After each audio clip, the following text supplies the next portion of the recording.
If you could please mute your microphone so we don't get any feedback, that would be great. If you want to ask questions, you can ask questions. You can raise your hand. You can also post them in the chat. I've got an eye on the chat, so if you don't want to ask out loud, you can put something in the chat and I can ask on your behalf.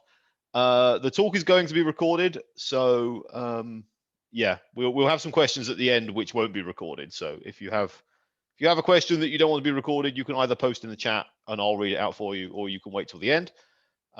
Yeah, so our final speaker of the day is Chen-Yang Xu, who from Princeton University, and he's going to tell us about moduli spaces of Fano varieties.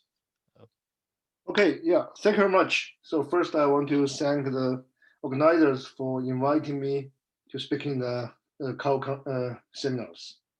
So my lecture will be about the modular of Fano variety. So I will start from some like a complex geometry problem, which is called the Kailash problem.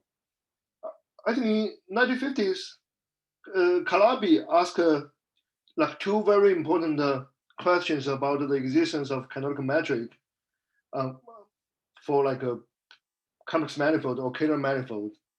And the first one was solved by Yao and called like Calabi problem. So the second one was what I call Kailash problem.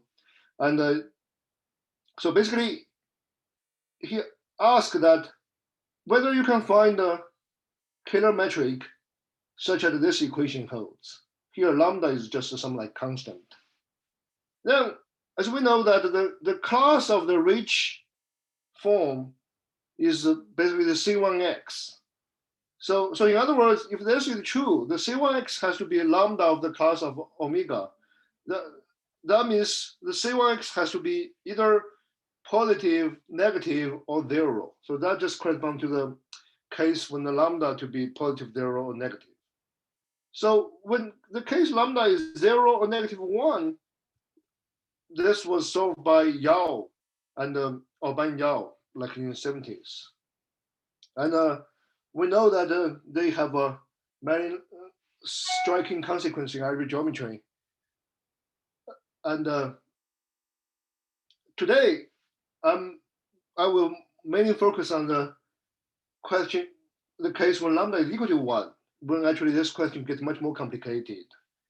And you will see that to solve this problem, indeed, the minimum program play a very essential role.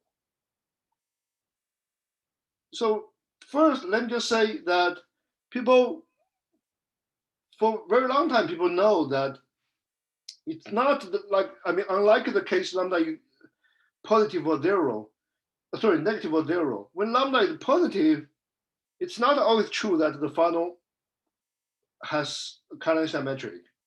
The first obstruction found by was by Matsushima, and he found that the Ke will imply that the automotive group of this Fano has to be reductive.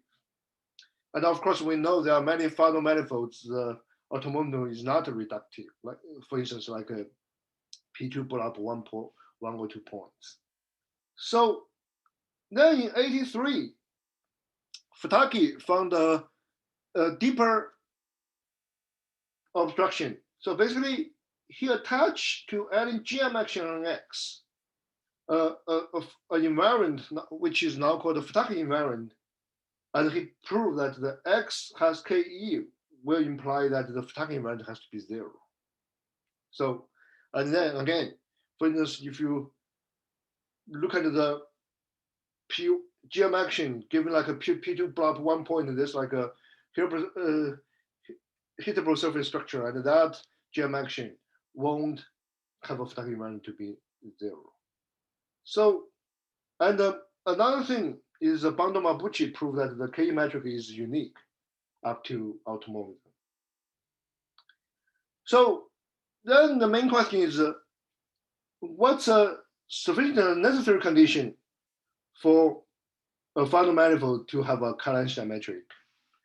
And actually, that was Yao's deep speculation, is that this has to be related to some stability on the variety side. And this was partially based on the philosophy that you can also ask a similar question when you consider a vector bundle on a variety. Here, you search for hitching. Sorry, you hitch for Hermitian-Einstein metric, and then a theorem by Donaldson, Woolenbeck, Yao.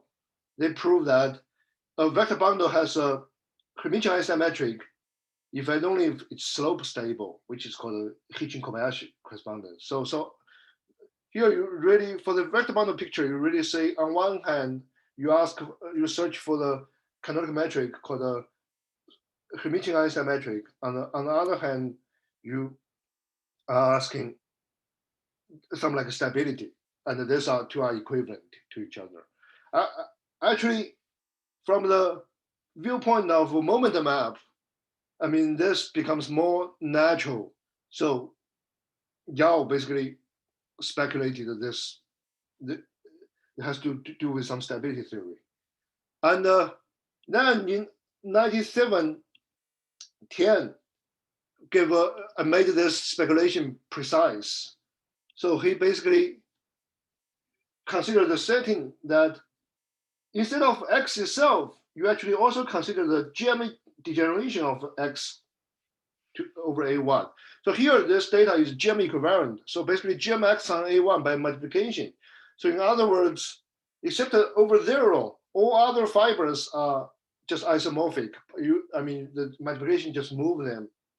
And then over zero, you have some degeneration. And then because on over zero, you have this GM action, then you can attach this Fataki invariant. And then can prove that if X has Kailash metric, this Fataki invariant has to be non-negative. And the equality case should imply that the X0 is indeed just X itself. So I think Tian made this observation that you shouldn't just look at the X itself, you actually look at the degeneration, which is pretty much like the GIT theory. And Donaldson in 02 basically wrote down this Fataki invariant in algebraic terms. So now this condition of Fataki invariant to be non-negative really become an algebraic condition because every term is defined algebraically. And he also extended to the case of all polarized manifolds. But today I will only focus on the Fano case. And so, I mean, here, I want to say a few words about the stability conditions here. So the one we are mostly interested in is called K polystable. That's exactly the conditions here. That the Fataki invariant has to be non-negative, and if it's zero, X is equal to X, isomorphic to X0. But the difficulty to check such condition is that you actually have to look at all test configurations. So the degeneration has to be considered like all possible X. So in practice, what this is amount to saying that you re-embed your X by larger and larger multiple of minus Kx. And then once you catch is embedding some Pn, you consider the GM action from the PGL, and then you look at the limit in the Hilbert space. So, but the upshot is you have to look at the larger and larger power of minus K. So you have like infinite sequence of re-embedding. So that makes the study of this notion from the traditional algebraic geometry viewpoint much more complicated, because usually people consider, for instance, in GIT, people consider that the embedding of the Fano variety into one fixed Pn, and then you study the stability for this fixed embedding. But here you have to consider all of them together. Then the theorem here is basically this stability condition is equivalent to the existence of Kailash metric. So basically this algebraic condition is precisely equivalent to the existence of this like canonical metric. So the inner direction, when you assume that there is a Kailash metric, and then you get this algebraic condition. This is usually easier because the metric condition is kind of like a pointwise condition, and the stability condition is like a global condition. Usually you assume like pointwise condition should be stronger than the global condition, and it's actually proved earlier. In the smooth case, that was proved by Tian, so in the paper, and then in the singular case, it was proved by Berman in 12. So then there was this proved by CDS. Sorry, here should be Chen, not CHEI. But CDS Tian, Data Shiklidi, and Chen Song Wang. I mean, they give different proofs, but essentially they rely on the same idea that, and their proof works for the smooth Fano manifold case. And the idea, the strategy was called the sugarcoating 10 theory. I will explain a little bit in the next slide. But their approach works for only for smooth Fano manifold, and at least for now. And later, Berman, Brooks, and Johnson, they initiated a completely different strategy called a variational approach. And this approach was completed by Li Tianwang and Li. I will also explain a little bit about this strategy in 10 minutes. So, but their approach works for singular variety case. However, the compensation they have to make is that instead of polystability, they actually have to assume some like a uniform version. So, which we call reduced uniform case stability. So instead of this polystability condition, you actually have to assume some like a uniform version of that. Then, and to finish this Yalchin conjecture, you just have to prove that this uniform version is indeed from equivalent to the original version. And that was done by joint work with Yuchen Liu and Zichuan Zhuang this year. So put this two part together, you say that actually we now have a single Fano variety, we also have the statement. And the proof is very different with the smooth one. And I will explain this more. So let me just take like a few minutes to compare these three different approach. Well, not two, actually essentially two different approach. So the first one was this like this sugarcoating 10 theory, basically doing the smooth case. So what do they do is, I mean, an essential step in the argument is you have a sequence of Fano manifold, and in each of them, you had some like canonical metric. It's either Kailash metric or actually have to be conic Kailash metric for the proof. And then you consider the limit, but the limit in the sense of metric space. So somehow you consider this like converging, but only converge as a metric space. This is what I call X infinity and omega infinity. So for now, you just know that the X infinity, omega infinity is only a metric space. It's not an algebraic variety. And then you consider another sort of limit is that you take the orthonormal basis of HI xi for M sufficiently large. And then this will give you a embedding of your X into Pn up to a unitary group. Because now I choose orthonormal basis. Usually, I mean, different embedding, they differ by some element in the PGL. But since I only allow normal orthogonal basis, they differ by some like an element in the compact group. So then you can imagine, then now I take the Chow limit of this sequence. And then you can imagine, because usually the Chow limit, when you take different embedding, the Chow limit might be very different.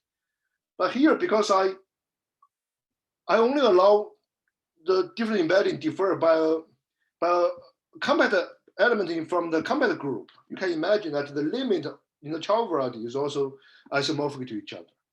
And then the key is to prove that this child limit is indeed basically the same as basically the metric limit is indeed the underlying space of the child limit. So in other words, this metric limit is indeed an algebraic variety. And this is very difficult. I mean, this is called the partial series estimate. Basically, this, I think, is essentially the most part of the above approach, the first approach, the analytical work. So I won't say any words about this part, but let me just say that this comparison between this metric space and this like child limit, compare this kind of, on the child limit, you automatically have a pullback of finished metric. So somehow this compare this kind of two different metric, that's a very deep step. And for now, people only know how to do it for the smooth Fano manifold.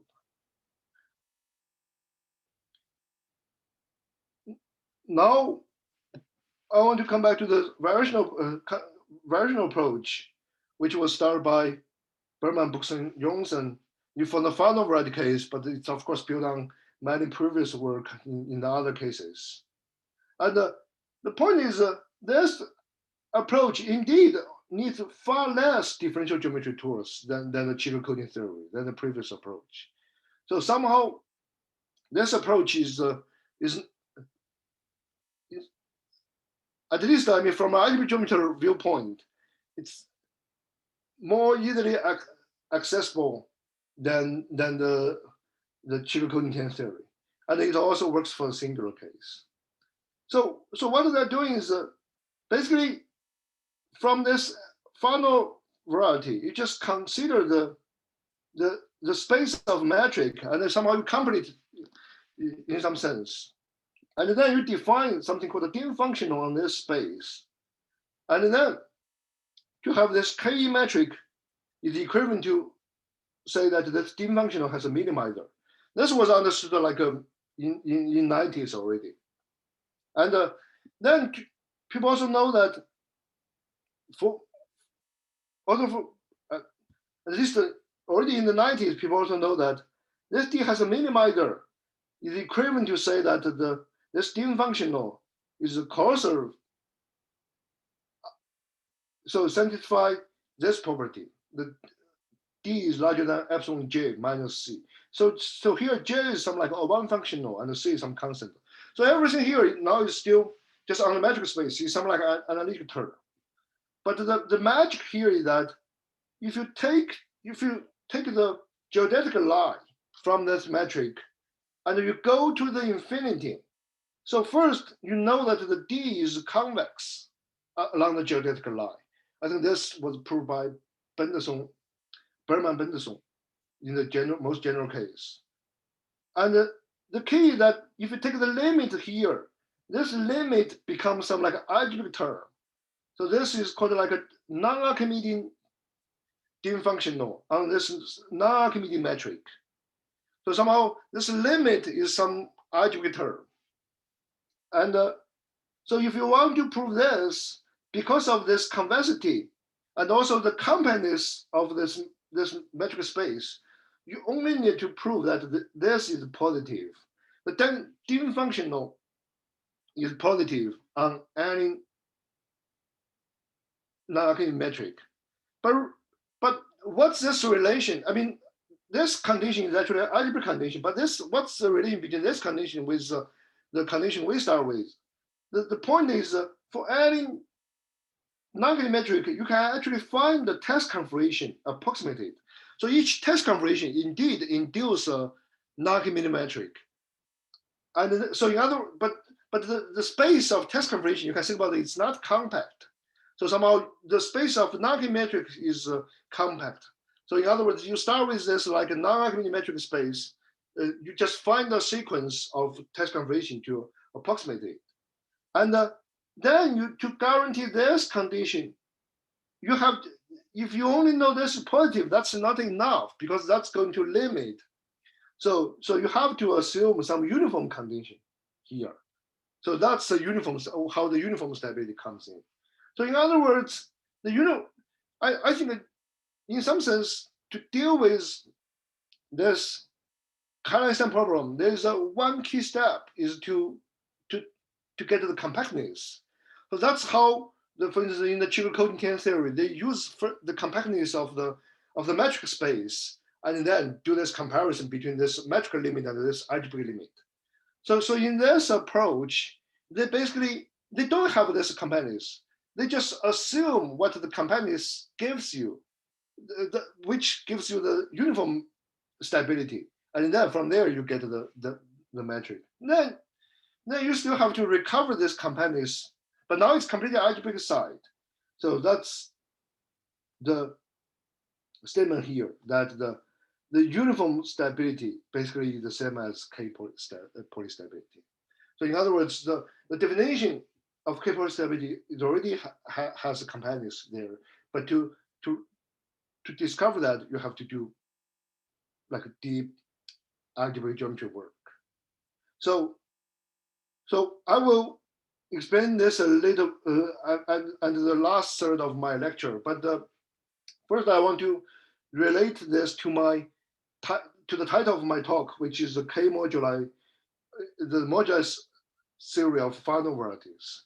So basically, to prove this, I mean, the proof heavily relies on MMP, and you have to do some make some key extensions of the current minimal program, and it also builds on some gradual involved understanding of K stability notion. So I will also explain this a little bit in my lecture. So this is a reminder for me to ask, is there any question for now? Okay. So if not, let's keep going. So now let's switch the gear to consider the moduli theory. So of course, for our algebraic geometers, construction like a moduli space is very important for both. I mean, both conceptually and also if you want to study other questions. And here I'm interested in moduli space of varieties. So I mean, in the previous talk, for instance, you heard of the moduli space of sheaves or objects in the derived category. But here I'm only consider the moduli space of varieties. And of course, for such a kind of theory, the typical example is the MG. I mean, in previous talk, you heard of when G is equal to 4. But in general, you can study this MG. And also you can consider the compactification MG bar, which was first constructed by Deley-Mumford. But then Gieseker gave a GIT construction of this. So for a long time, people try to extend this theory to moduli theory to higher dimension, but they focus on the case that the C1 negative case. And so when dimension is equal to 2, so Gieseker proved that the GIT again give you a moduli space. However, if you want to get compactification, it was known that this GIT theory usually doesn't give you a nice way to compactify it. I mean, this was speculated for a while, and then it was confirmed by Xiaowei Wang and myself in 14. So anyway, the conclusion is that the GIT cannot provide you a nice compactified moduli space. So you have to find some other way. But actually, the alternative way was proposed already in 80s. That was the Kailash-Baron theory, which we call the Kfb theory. And what they did was basically they just take this Deley-Mumford approach of MG bar and apply it to higher dimension. So let me just give you a quick explanation about the Kfb theory. So to understand because now I want to get a common modular space. So I want to understand what's the degeneration of smooth varieties whose Canonical class is ample. And how do I construct the degeneration? And the Kfb approach is actually, in some sense, and at least conceptually, it's straightforward. Basically, you just run and you just compactify your family in like any reasonable way. For instance, you can compactify as like a semi-stable family. But the problem is, if you want to only get a semi-stable family, usually there are too many choices. I mean, you start from where you blow up to get a lot more others. However, you just go backward of this process. You run minimal program for this relatively family. And then it's not hard. I mean, the fact that you can run minimal program is very deep. Basically, in this case, built on BCHM. But once you know you can run, then the uniqueness of the limit is actually quite straightforward. So you know that this way doesn't depend on the choice of your like a relative family. You always get the same x infinity. Then if I want to start a moduli, I just look at this x infinity and look at what kind of properties it has. And if the key two properties I want to extract, well, basically the Kfb theory extract is first it has some like a singularity called a Semiloc canonical singularity. I mean, this is some like technical term from the biological geometry. If you haven't heard it, I mean, you just know that it's somewhat like a mild singular, and it's a generalization of nodal singularity in higher dimension, but it's much more complicated. And the second condition is that the the canonical class of x infinity is positive. So this is a local condition, and this is a global condition. So basically, what you want to limit is you want the Kx to be ample, and it's not too singular. So that's it. And so once you have this kind of object in your mind as a goal to as a candidate to provide a common modular space, you just have to put in the general machinery to check it satisfies all the properties. And it's actually basically built on the entire machinery of the minimal program. For instance, if you want to get that, there always exists a one parameter for one parameter family over puncture disk. There always exists a limit like this. In other words, you want to prove the evaluative criterion for the properties. That's basically just the combination of these two part. You have to have this fine generation without by BCHM and some enhancement by Hayek and myself, and then you have to do the screw-in theory. And also you have to prove the bounding theorem, which was settled by Hayek and myself.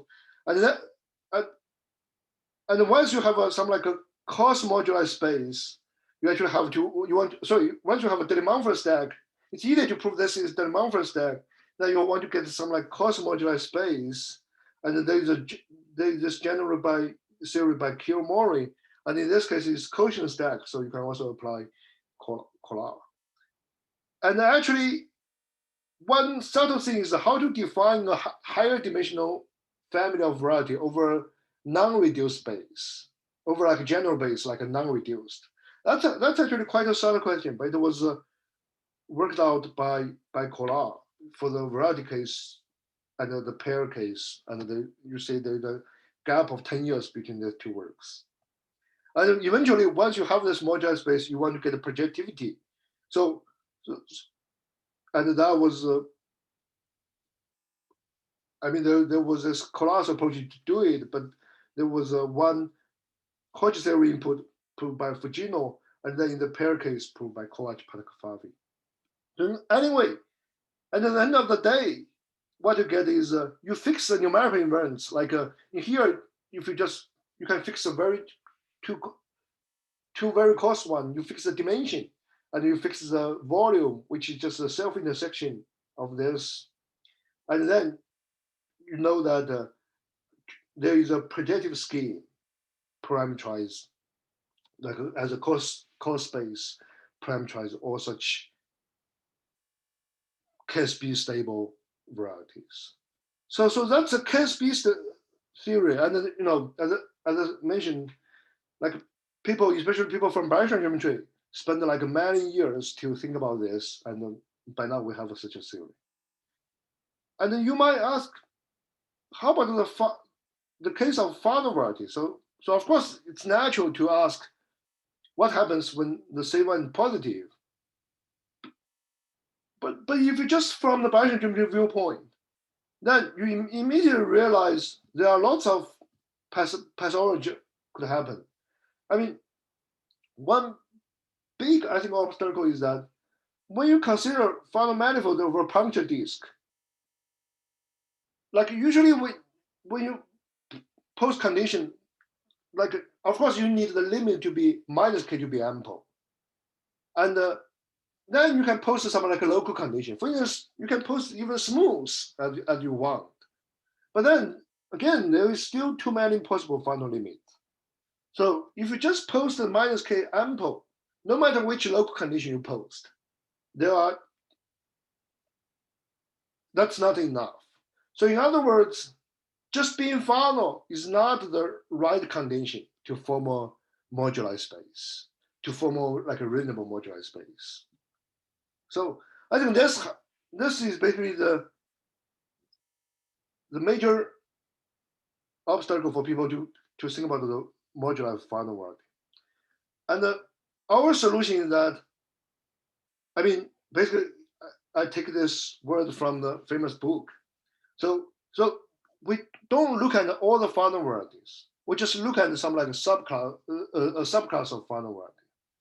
And then, of course, now, because I spent like the first 20 minutes of my lecture to talk about the Fano variety with Kailash diametric, or equivalently in algebraic terms, the Fano variety with some stability condition, you might naturally guess that the candidate I want to construct the Fano variety, the moduli Fano variety should be this one. This should be the natural candidate to construct a reasonable behaved moduli. I mean, this case is correct. You will see that's exactly the condition. However, you know, we started to work on this from early 2010s, but we only essentially finished this project this year. And the problem is the condition which I gave you, the one defined by Tian, requires that the infinite re-embedding of your X. So that's very hard to handle in algebraic geometry. So although this condition is completely algebraic, somehow it's not cut to form a moduli space in some sense. So this is what I would say, that we actually need some like a better understanding of this notion, and then a lot of works to eventually establish the moduli space. But anyway, now we have it. So let me just state the theorem. So the theorem says that, again, I just fix the dimension, and I fix this like a volume. So I just fix this to very coarse invariants. And then I look at all the k semi-stable Fano variety. And I know that this guy is parameterized by a quotient stack. But however, this condition, although this statement, although prove it requires lots of work, it's actually quite soft. You know, for instance, if I ask for all Fano manifolds, they are also parameterized by a Arden stack. So, but as I said, that's not what we want. We want that there is a kind of uniqueness in the limit. So this is building the second statement that this Arden stack, in general, Arden stack could have very bad, but this one is good. It actually has a good moduli space in the definition, in the sense of upper. So, and this good moduli space is indeed separated. This separatedness of this space basically correspond to the fact that when you take a limit, we will require the limit to be k-polystable, then that's unique. And this map from a stack to its good moduli space, locally, that's just given by the GIT map. Just behaves like a affine GIT. So locally, we know this pretty well. And then here just say that the globally, we can glue it locally to get this map. And you will see this statement here is, also needs a lot of work. And so this just basically handles the uniqueness of the degeneration. And then you want to ask the existence of degeneration, which is exactly the compactness which I was talking about and like 20 minutes ago. And that was a statement that this underlying space is indeed pauper. This good moduli space is pauper. So basically this pauperness handles the compactness of the degeneration of the space of Fano variety or k-positive Fano variety. And then the last step is, again, we know this is projective. So basically the general theory tells us that such moduli space exists. But again, actually to have a explicit description of the moduli space is not easy. For instance, if we just look at the cubic surface, we expect that the GIT moduli is the same, the K moduli here is exactly the same as GIT moduli for cubic surface. And this was proved up to dimension 4 by myself and Yuchen Liu. But still, the conjecture, when dimension larger than 5, this is still conjecture. And if you consider other hypersurface like cortex in P4 or like other degrees, actually it's not clear. It's not even conjecturally clear what the limit should be. We expect that all the smooth ones are k-stable, so the smooth ones should be here. But what's the commodification? What lives on the boundary? Not clear at all. We only know it should be some like a k-polystable Fano variety, but we have no idea what those guys should be, even conjecturally. So let me spend one more slide to read off what the theorem means, like something like key properties. So I already mentioned that the moduli space of Fano variety is not usually not a Delaunay stack. Because that the automotive group could be infinite, it could be like an infinite or positive dimensional.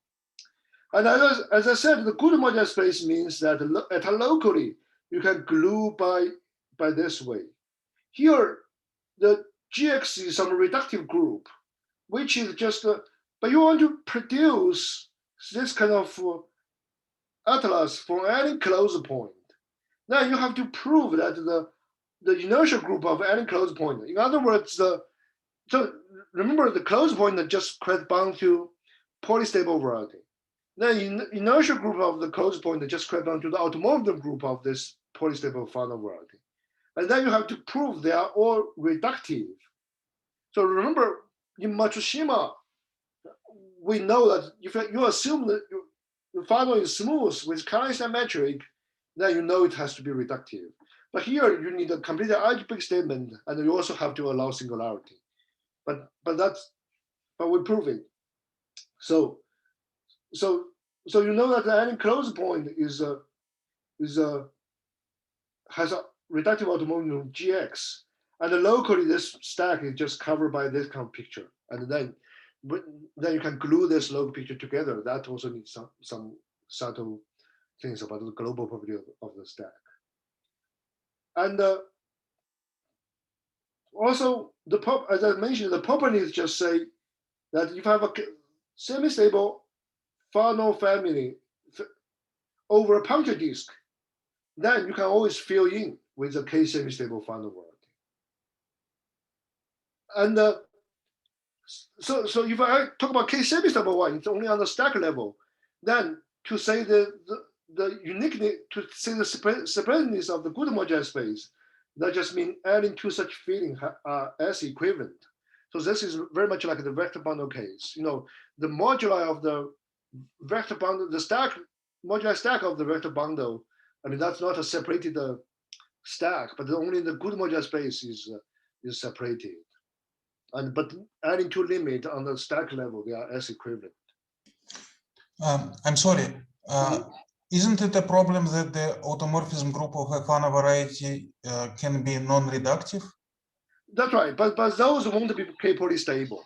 So those won't be the close point. So here, where the X is close point on this, those close point precisely correspond to K-poly stable Fano varieties. But I mean, some of them are smooth. That's right. Those smooth, we also throw away them. It's not in our modular program.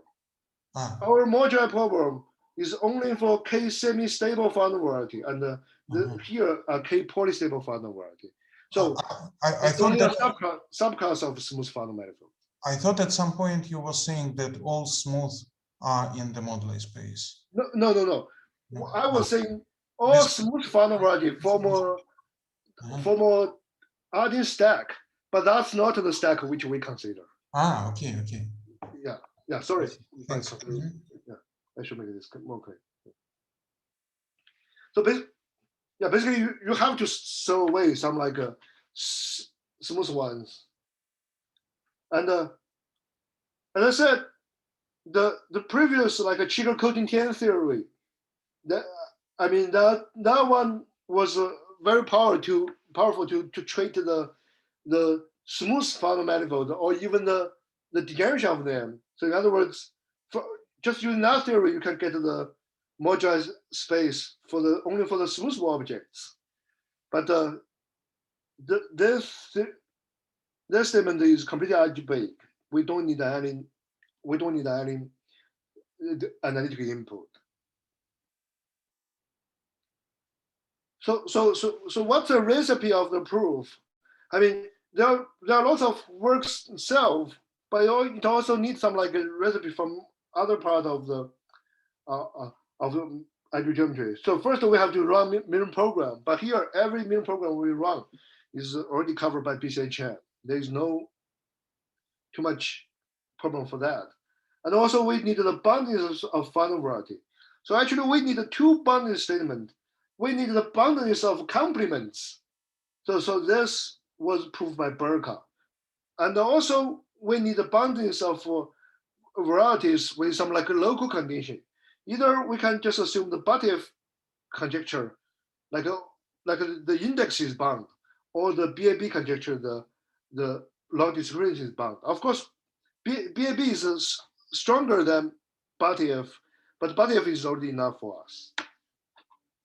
And then we need this, what I call gradually evolving understanding of K-Fano variety, of K-stability condition. And that's basically the Fujita-Lee criteria, which I think I will talk about. I still have time. And then we need some like abstract modular theory by Alper, Haberleiser, and Henlos. And this paper was posted online 2018. So it's also pretty recent theory. And the last step, we need some like a finite generation, but for higher rank evaluations. And this was what I mean by the extension of MMP. That was done by joint work with Yu Chen Liu and Zixuan Zhuang. So basically, using those like input, these are all the papers to give basically to construct the moduli. So again, you first have to do the boundaries, and you can either use Zhang's work, which built on Burka's like BAB, or you can use like a more recent later work by myself and Zhuang, but that's only built on Batiev conjecture. So that gives you the boundaries. And then you have to prove that if I have a family of Fano varieties, the K semi-stable one is an open condition. So there are two proofs. One is a local by myself, and one is global by Bloom, Liu, and myself. So these two conditions basically give you the stack. You have a boundaries, you have an openness. So you can just cut out the Hilbert scheme, open part in the Hilbert scheme and the quotient by the group. You got the stack. And then you have to prove the good moduli and the uniqueness, and that built on this like 3 steps of these 3 papers. And so once you have this good moduli, you have to get the properties, and this was this 2 paper, and then you get the projectivity. So basically, I want to say that to completely solve the single version of the alternate conjecture, to prove that the algebraic part, the equivalence between uniform stability and the K stability, we need this paper and this paper.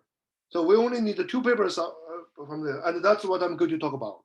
So I will basically talk about this part and this part. And so any question? Okay. So but before doing that, I have to explain what Fujita-Lee criterion is. So I think here probably everybody know what's log discrepancy. So we just define the log discrepancy for any divisor. And when as a Fano variety, I always assume KOT. So in other words, the log discrepancy is positive. So one less familiar invariant is this expected vanishing order. So basically, for any divisor, which is defined over on some Bayesian model of X, I just get this Bayesian model, and then I take the integral of this volume, and this you can either check depend on the choice of the Bayesian model, and I integrate from 0 to infinity. But what happens is actually I integrate from 0 to the pseudo-effective threshold of this ample class with respect to, this bigger than F class with respect to this effective divisor. So this is a final integral, and then I call it Sx. And I define a number called delta x, just consider the infimum of A divided by S. But now I run through over all the divisors. And actually, Fujita, Odaka, Bloom, Janssen prove that this delta x can be written as some like infimum of some kind of like a local threshold, and you take the limit when m goes to infinity. So if you know what's alpha invariant, this definition looks pretty much like an alpha invariant, but instead of all the divisor here, you only consider m basis type divisor. Anyway, this is just technical part. I think what I want you to remember is this formula, which we call stability threshold. And the theorem just say that what proved by Fujita-Lee is that when x is k semi-stable, this is if and only if that the delta x to be non-negative. So remember originally the k semi-stability was proved by looking at the degenerations, but now we just look at the divisors, and this is a if and only if condition. And then when x is k stable, that just means the numerator is larger than the denominator. And x is uniform stable is that the infimum of this is positive than 1. So now you see that the difference between k stable and the uniform k stable, because uniform k stable I have to look at all the infimum, but k stable I only look at each individual term. Then we want to prove this two are equivalent. So in other words, we want to show that this infimum is indeed a minimum. So there is a E, such that when the delta is calculated by A over S of that E, at least when delta is less or equal to 1. That's what we want to do. And okay, I have a 10 minutes left. So here I want to explain how people prove this kind of statement. So basically, maybe let me first show you this graph. So this is originally this like a Tian Donaldson side. So this is the side of Fujita Lee, and they have some intersection. So how do I get this intersection? What kind of test conversion corresponds to divisor, and what kind of divisor corresponds to test conversion? This we can see. So So basically, if I start with adding test configuration, I just take one component on the special fiber. Then if I restrict this valuation of this component on this field kx, now remember that the kx is isomorphic to kx over t. So this field is a valuation on this. Sorry, this valuation is a valuation on this field. But then you can just restrict on the smaller field, and then as long as this divisor is not coming from the x cross a1, then you got some like a divisor valuation. And if your x0 is irreducible, or in our case, it was proved by Chili and myself that for this like a Tn on the Donaldson side, instead of test configuration, you can only look at the so-called special test configuration. That's basically, you can only look at the test configuration that the x0, the degeneration, is also a Fano variety. A priori, you have to look at all like very complicated degenerations, but you only need to look at the x0. And then for those kind of things, you know that the Fataki invariant is precisely just A minus S. So you say why this is non-negative is equivalent to A larger or equal to S. But this is only for E coming from the special test configuration. But now you can consider what kind of divisor gave me a test configuration. And such divisor, we know it gave you test configuration if and only if that this gradient ring, when R is the anti-canonical ring, then you grade this by the divisor E, by looking at the vanishing order. This gradient ring is finally generated. Because once it's finally generated, you can just take the race construction. So in other words, on one side, you have this special test configuration. And on the other hand, you have this kind of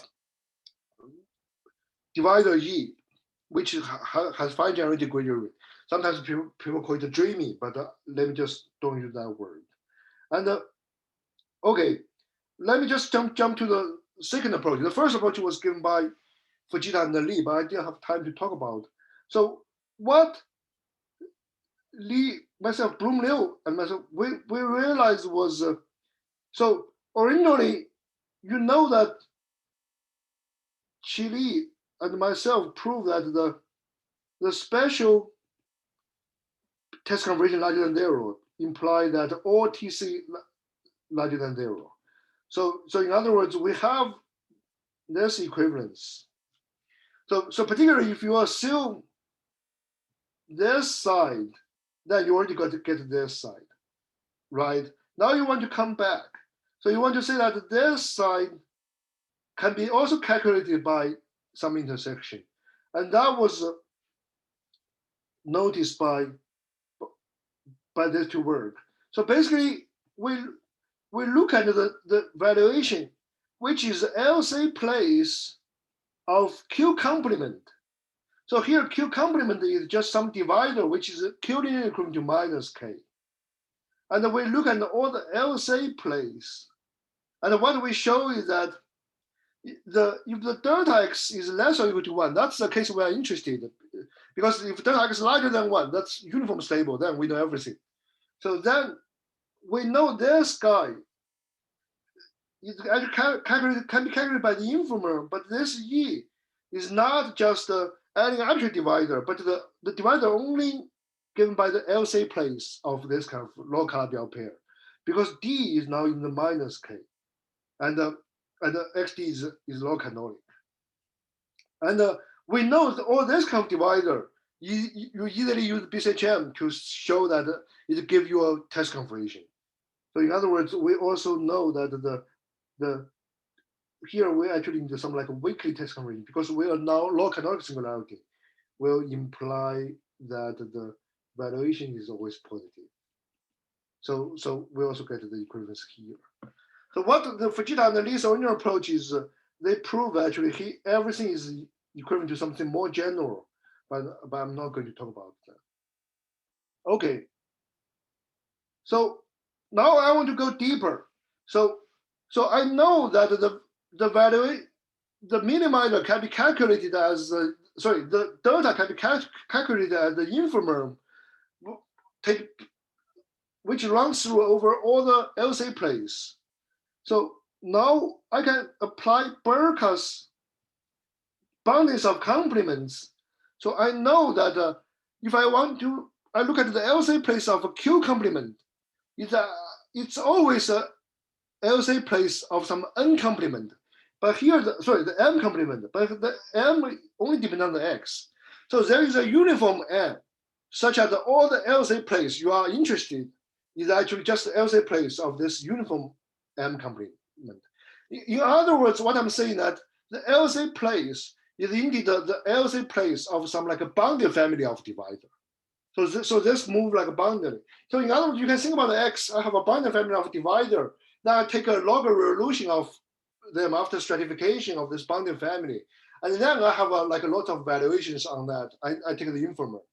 So then of course, this kind of valuation, it will have a limit, but the valuation, if it's a divisor, it just corresponds to a rational number. The limit could be irrational number, but that's precisely the cosmonomial valuations. So in other words, what we know is that our goal is to prove that this minimizer is calculated by some divisor, but instead of divisor, using Berka's and all the previous work I discussed, we know that this is actually calculated by some cosmonomial valuation, and so we know it's calculated. So in some sense, we find a solution of our problem, but it's a weak solution because it's only a cosmonomial valuation. Then what we want to do is we want to take in some sense like a regularization process. So we want to prove this weak solution indeed give us a real solution. So what we do is that we actually show, this is what I did with Yucheng and Zhiquan this year, that we prove such valuation, the inducer ring is always finite generated.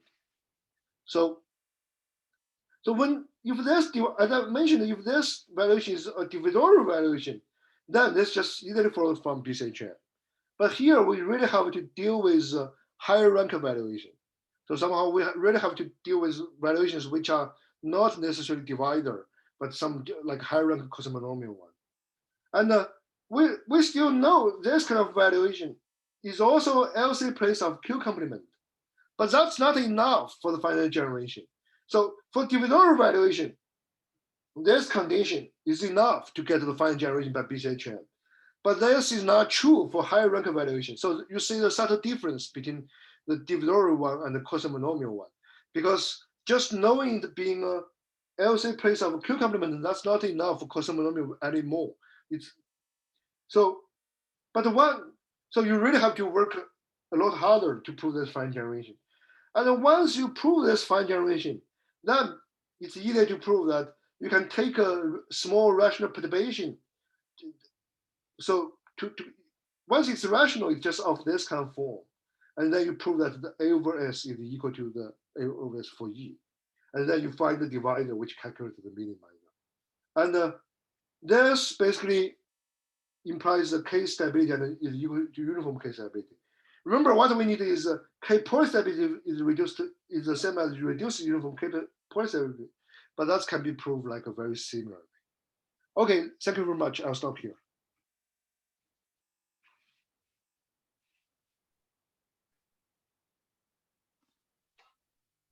Are there any questions?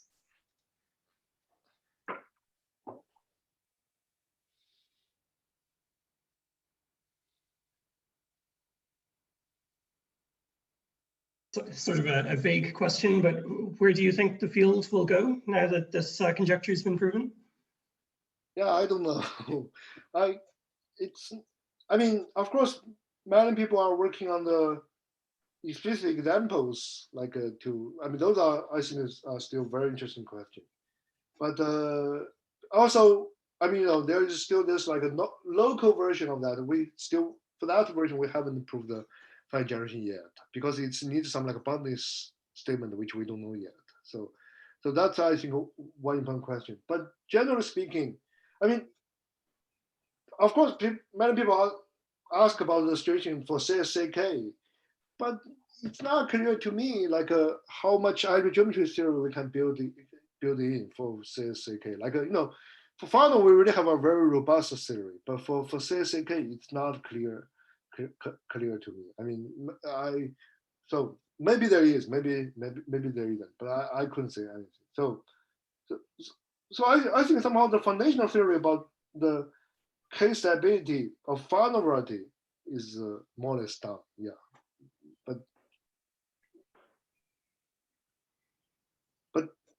but for instance, the examples and also the CSCK, I think might still raise lots of interesting questions.